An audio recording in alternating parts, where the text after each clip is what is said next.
दानिश कुरैशी साहब, और माहौल ठीक नहीं है, और माहौल इस हद तक खराब है कि जज ये कह रहे हैं कि उनकी पत्नी और उनकी मां को उनकी जान की फिक्र है।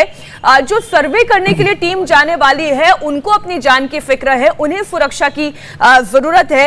ये कहां तक उचित है? और उसमें अगर ओवैसी साहब पढ़े लिखे पेशे से बैरिस्टर, इतनी अच्छी शिक्षा प्राप्त लोग अगर इस तरीके की भाषा का इस्तेमाल करेंगे, ये किसके लिए इस्तेमाल कर रहे हैं, किसे भड़का रहे हैं दानिश जी? देखिए, सबसे पहले तो हाजी खान साहब की उस वक्तव्य पे मुझे अफसोस है जो वो कह रहे थे परवरिश की बात। अगर आप इस्लामिक स्कॉलर हैं, मुझे तो नहीं पता कि इस्लाम का कितना स्कॉलरशिप आपने की है, मुझे पता नहीं है, लेकिन जो भाषा का आप इस्तेमाल कर रहे हैं बराए मेहरबानी किसी के लिए ना इस्तेमाल करें। बहुत रिस्पेक्ट के साथ मैं ये आपको कह रहा हूँ। रह गई बात, दूसरी बात हमारे कर रहे थे विजय शंकर तिवारी, और आप भी कह रही हैं, तो मैं आपको बताऊं कि प्लेसेस ऑफ वर्शिप एक्ट नहीं, आपने आसिफ खान ने जो परवरिश की बात की, आपने उस पर तो आपत्ति जाहिर की। क्या आपको ये नहीं लगता कि आपको आपत्ति इस बात पर भी जाहिर करनी चाहिए कि खुले मंच से इतनी भीड़ के सामने कुत्ता भौंकता है, भौंकने दो, उसकी बात का क्या जवाब दूं? क्या ये शब्द होने चाहिए? मैं तो विरोध करता हूं, अब भी करता हूं, कल भी करूंगा, मैं अब भी करूंगा, कल भी करूंगा, क्यों मेरी परवरिश की गई है। मेरे पिताजी ने कहा कि किसी से तू मत कहो ना तू सुनो किसी की, इसलिए मैं ऐसी बातों को कंडेम कर। सुनिए मेरी बात, अगर आप तू कहेंगे तो तड़ाक सुनेंगे फिर।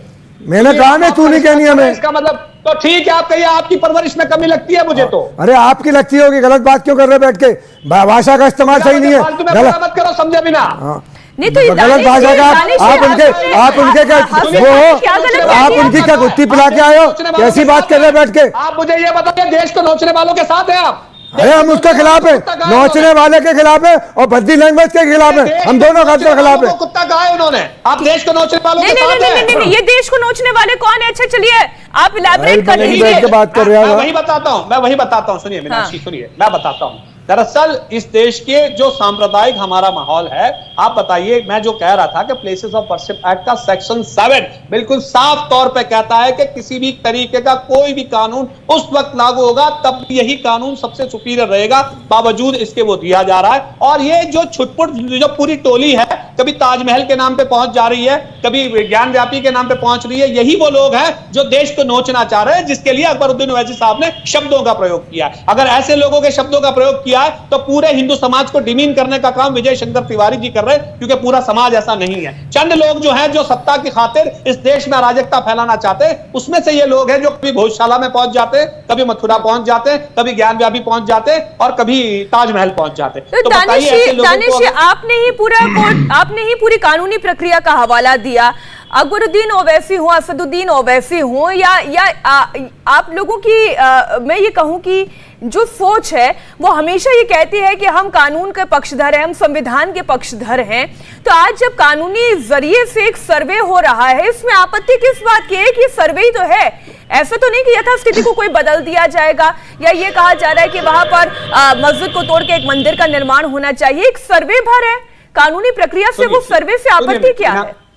सुनिए मीनाक्षी जी, मैं आपको कहूं, कभी भी कोई भी पक्षकार अपने पक्ष का क्लेम लेके अगर कोर्ट के पास जाता है, उसमें कोर्ट ने फैसला सुनाया सर्वे का, चाहे जिस किसी का भी। आपको तो शायद पता ही होगा कि पहले तो पूरे जो पिटीशन में क्लेम पूरे परिसर का किया गया है। तो मैं ये कह रहा हूं कि आप ऐसा न्याय के नाम पर किसी को ऐसे मन में आशा ही क्यों जगा रहे हैं कि आपको श्रृंगार गौरी की जगह दे दी जाएगी? क्या दे दी जाएगी? नहीं दी जाएगी। और अगर नहीं दी जाएगी, लेकिन साल में एक दफा तो पूजा हो रही है ना सर, साल में एक दफा तो उसमें तो कोई परेशानी नहीं है, उसके लिए कोर्ट में जाने की जरूरत ही क्या थी? साल में एक बार अगर आपको मिल रहा था, परस्पर अंडरस्टैंडिंग से सब कुछ चल रहा था, तो मुझे लगता है कि इस तरह की अराजकता फैलाना, ये भारतीय जनता पार्टी और वीएचपी की बातों में आकर इस तरीका की याचिकाएं लगाना कितना मुनासिब है? इनके खिलाफ अब तक योगी ने एफआईआर नहीं किया, क्यों नहीं किया?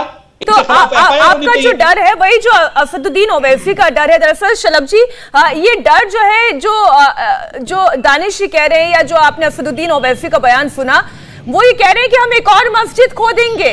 जब आपस में परस्पर सहयोग से सब कुछ चल रहा था, उसे चलने क्यों नहीं दिया जा रहा? कभी काशी, कभी मथुरा, कभी धार, ये सिलसिला क्या है?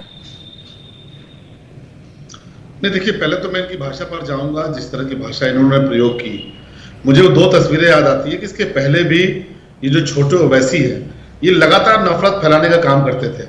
और आपने वो दिन भी देखा होगा कि जब फूट फूट के रो रहे थे कि हाय अल्लाह बचाओ हमें, हाय अल्लाह बचाओ हमें, तो देश की जनता ने इनका ऐसा इलाज किया कि ये जो नफरती भाषा बोलने वाले लोग हैं, वो फूट फूट कर रोने की स्थिति में आ गए, कलपने की स्थिति में आ गए, गुहार लगाने की स्थिति में आ गए। ये इसी तरह से बोलते रहे, देश की जनता इनका जवाब देगी। ये वो लोग हैं, ये कहते हैं हम कानून पे भरोसा करते हैं। ये वही तो थे ना जो कहते थे कि 20 मिनट के लिए पुलिस हटा लो, उसके बाद देखो क्या होता है। अरे 20 मिनट के लिए नहीं, 1 घंटे के लिए पुलिस हटा के देख लो क्या होता है। ये नया हिंदुस्तान है, गलतफहमी में मत रहिए। यहाँ घंटों के लिए भी पुलिस हट जाएगी, आप कुछ नहीं कर पाएंगे, और वही इलाज होगा जो दिल्ली में इलाज हुआ है। अभी देखिए आम आदमी पार्टी के जो अराजक एमएलए थे, उनका क्या इलाज हुआ। तो जो अराजकता करने का प्रयास करेगा, चाहे वो हिंदुस्तान के भीतर हो चाहे कहीं पर भी हो, उसका भरपूर इलाज होगा। आप कहते हैं कानून को मानते हैं, ऑनरेबल कोर्ट के आदेश पे सर्वे की बात हो रही है। जब कोर्ट की आदेश पे हो रहा है, इसमें क्या दिक्कत है आपको, क्या परेशानी है आपको, कौन सा डर आपके अंदर छुपा बैठा है। और आपके जो संस्कार है वो तो नजर आ रहे हैं कि एक व्यक्ति ने कहा कि नहीं ठीक है, इस तरह की भाषा नहीं बोलनी चाहिए, तो आप टेलीविजन के ऊपर इसके ऊपर चढ़ गए। मैं तो देखिए 2 घटनाओं का जिक्र करूंगा, 2 फैसले आए। आगरा को लेकर भी ऑनरेबल कोर्ट ने किस तरह का फैसला दिया, सबने कहा चलो स्वागत है, कोर्ट ने कहा कोर्ट के फैसले का स्वागत है। दूसरा ज्ञानवापी को लेकर एक फैसला आया, उसको लेकर किस तरह की प्रतिक्रिया है। तो कौन किस मानसिकता का है वो पूरा देश देख रहा है कि आगरा में कोर्ट ने फैसला सुनाया, सबने स्वीकार कर लिया। वो फैसला किसके खिलाफ आया, किन लोगों को उसमें कोर्ट ने खरी खोटी सुनाई, उसका पूरे देश ने वेलकम किया कि नहीं कोई बात नहीं, कोर्ट ने कहा है। लेकिन ज्ञानवापी को लेकर फैसला आता है तो आप बिल्कुल तलवारें लेकर खड़े होते हो, आप कहते हो आप इस तरह की भाषा का प्रयोग करते हो। तो इस गलतफहमी मत रहिएगा, ये नया भारत है। नए भारत में जो अराजकता करने का प्रयास होगा, उसका भरपूर इलाज होगा, बिना ये देखे कि कौन किस क्षेत्र से आता है, कौन किस वर्ग से आता है, कौन किस पंथ से आता है। इंडिया टीवी हर वक्त हर जगह डाउनलोड करने के लिए सर्च करें India TV news Google play store या ऐप स्टोर पर।